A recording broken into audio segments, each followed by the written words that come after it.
बिस्मिल्लाहिर्रहमानिर्रहीम अस्सलाम वालेकुम। तो दोस्तों आपके सामने है ये कॉलम की जो हमने खोदाई की है, लंबाई और चौड़ाई में 5 बाई 5 की है। क्योंकि 5 बाई 5 की हम चौड़ाई इसलिए करते हैं ताकि नीचे जो हम रोड़ी भरें वो अच्छे तरीके से भर जाए। तो रोड़ी हमने अच्छे तरीके से रेत और सीमेंट से मिला के 9 इंच की भर दी। फिर अच्छे तरीके से उसे हमने बिठाया है। उसके बाद हमने ये 4 बाई 4 का ये फ्रेम बनाया है जाली का। फिर आपको क्या करना है, ये गूनिया में आपने ये डोरी बांधनी है। फिर उससे ये साल के तरीके से आपने ये निशान लगाने हैं, क्योंकि यहाँ पर बहुत सारी मिट्टी है। फिर कॉलम को निशान पर बिठाकर ऊपर साल करें। और ऊपर तो ये जो डोर है ऑलरेडी बांधी हुई है, ये तो गुनिया में है, लेकिन नीचे भी जो हमें निशान देने पड़ते हैं वो भी साल में देने पड़ते हैं ताकि कॉलम बिल्कुल सीधा खड़ा हो। ये एक शर्त होती है कि कॉलम बिल्कुल सीधा खड़ा हो। पूरी बिल्डिंग का जो वज़न है इस कॉलम पर आना है, तो इसलिए ऊपर डोरी माप करके बांधें और गुनिया में रखें। फिर उससे साल करके आप जाली पर निशान लगाएं। फिर नीचे निशान पर ये कॉलम रखकर ऊपर इस डोरी के साथ इस कॉलम को बराबर करना है। तो कॉलम बिठाने का ये तरीका है, लेकिन इसमें जो धुरमट का इस्तेमाल होता है वो अच्छे तरीके से करें। मट्टी को भी लगाएं और फिर रोड़ी इसमें बिछाकर उसको भी खूब धुरमट लगाएं और कॉलम को अच्छे तरीके से बांधें। तो आप देख सकते हैं ये हम आपको दिखा रहे हैं। तो अब हमने इसकी भराई करनी है। मसाले को अच्छे तरीके से मिक्स करें। अगर आपके पास मशीन का काम है तो फिर ऑलरेडी वो मिक्स हो जाता है, लेकिन अगर मशीन नहीं है तो अच्छा सा प्लेटफार्म बनाएं। काम से पहले अच्छा सा प्लेटफार्म बनाएं। प्लेटफार्म ऐसा बनाएं, बड़ा प्लेटफार्म बनाएं और साफ बनाएं। उस पर आपने रेत और सीमेंट से मसाला देकर प्लेटफार्म को बिल्कुल लेवल में करना है। बीच वाला हिस्सा थोड़ा सा नीचे करना है ताकि पानी कभी कभी टूट जाता है तो बाहर ना जाए।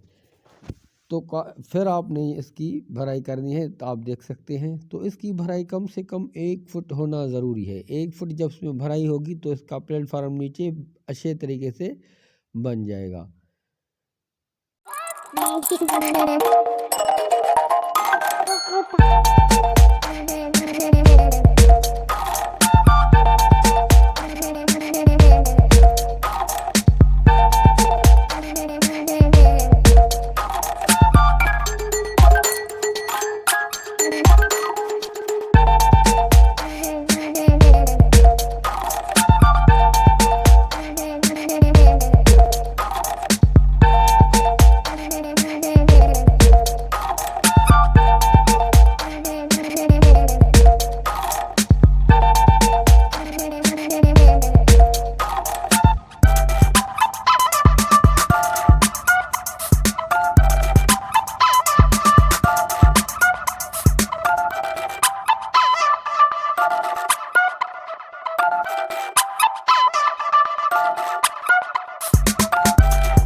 जी दोस्तों, तो आप देख सकते हैं काम से फारिग हो गए हैं ये मज़दूर। अब अपने काम को ख़त्म करके घर जाने की तैयारी में हैं। तो हमने जो ये काम किया है, कॉलम्स की भराई की है, आज हमने वो आपको दिखाई है और इंशाल्लाह ताला हम आपको हर रोज़ ये दिखाते रहेंगे। तो ये देख सकते हैं, ये मज़दूर खड़े हैं, ये दोस्त है हमारे मज़दूर, ये भी आपके सामने खड़े हैं और ये हमारा प्यारा दोस्त है। ठीक है, ये मालिक के मकान आपके सामने है और पीछे से ये काम भी हो रहा है, थोड़ा-सा मसाला रह गया है बस। तो हमारे यूट्यूब पर एक चैनल है मिस्त्री सुभान के नाम से, उसको ज़रूर फॉलो करें। तो ये सामने दोस्त मेरे खड़े हैं, ये मज़दूर हैं, ये कह रहे हैं ज़रूर फॉलो करें। अगर आप हमारे चैनल को ज़रूर सब्सक्राइब लाइक करेंगे तो हम आपके शुक्रगुज़ार रहेंगे। तो मिलते हैं अगली वीडियो में। अल्लाह हाफ़िज़।